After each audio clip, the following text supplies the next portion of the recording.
ली है, संगठित होकर के ही तो ले पाए हैं, नहीं तो कोई देता है विधायक आपको। और एक बार दे भी दी तो छुड़ा भी जल्दी से देते थे, जैसे पहले छुड़ा ली थी। लेकिन अब तो नहीं छुड़ा पाए ना। क्यों नहीं छुड़ा पाए? क्योंकि आप लोगों ने एकता की ताकत को समझा है। चाहे वो बसेड़े के लोग हों, चाहे वो पार्टी के लोग हों, चाहे वो राजाखेड़ा के हों, चाहे वो धौलपुर के हों, सबने बीएल बन करके एकता की ताकत को समझते हुए जब एक साथ रहे तो कोठी और कुठीला और महल वाले पूरी ताकत लगा लगा करके रह गए, लेकिन आपसे विधायकी ले नहीं पाए हैं। और मैं जिम्मेदारी के साथ कहता हूं कि अगर आपकी एकता इसी तरीके से बनी रही तो जब तक मैं जिंदा हूं ये आपसे विधायकी ले नहीं पाएंगे, ये मैं आपको आज बोल के कर रहा हूं।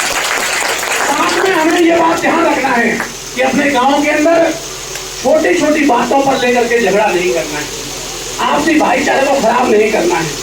हम लोग क्या करते हैं, अपने छोटे छोटे स्वार्थों के लिए या अपनी थोड़ी देर की महानता के लिए या थोड़ी देर की ईगो के लिए हम अपने भाइयों से लड़ाई झगड़ा कर लेते हैं और अपनी ताकत को आधा कर लेते हैं। आपने देखा होगा कि अगर किसी बच्चे को एक डंडी दी जाए तो वो फटाक से तोड़ देगा, लेकिन उस बच्चे को अगर 10 डंडी दे दी जाए तो तोड़ पाएगा क्या?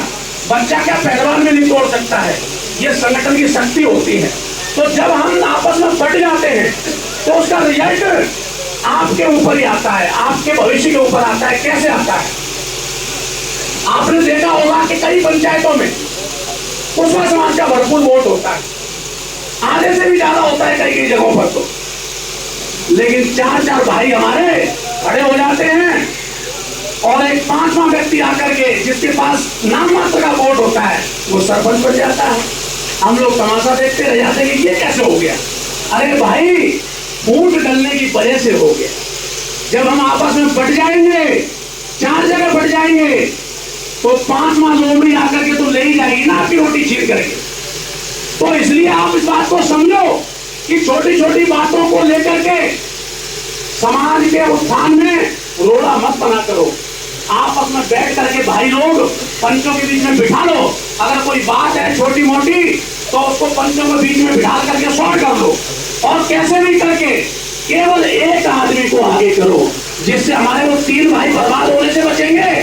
और चौथे भाई को अगर खर्च कराना भी है तो दारू पिलाने में मत उसका खर्च कराओ।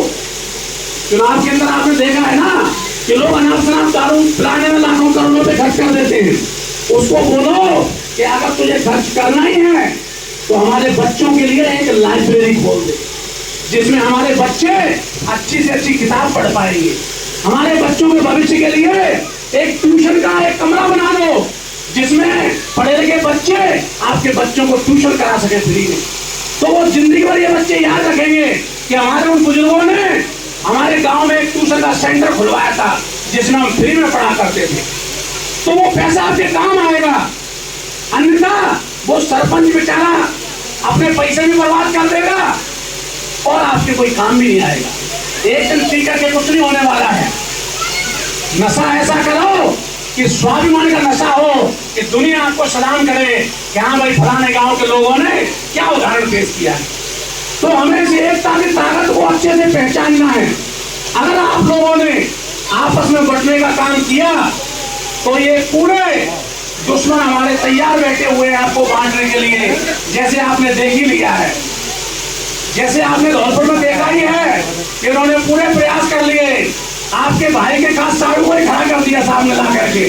लेकिन समाज की एकता की वजह से हमारे समाज के लोगों का मैं आभार व्यक्त करता हूँ कि एकता हो तो ऐसी होनी चाहिए कि ऐसे गद्दारों को समाज ने घुसने नहीं दिया, उसको वोट क्या पानी तक नहीं पिलाया। और उसका नतीजा ये है कि आज आपका झंडा बुलंद है। आज यहाँ की धूम, यहाँ से लेकर के बिहार तक लोग कहते हैं, चर्चा करते हैं कि अगर एकता देखनी हो तो धौलपुर में जाकर के देखो।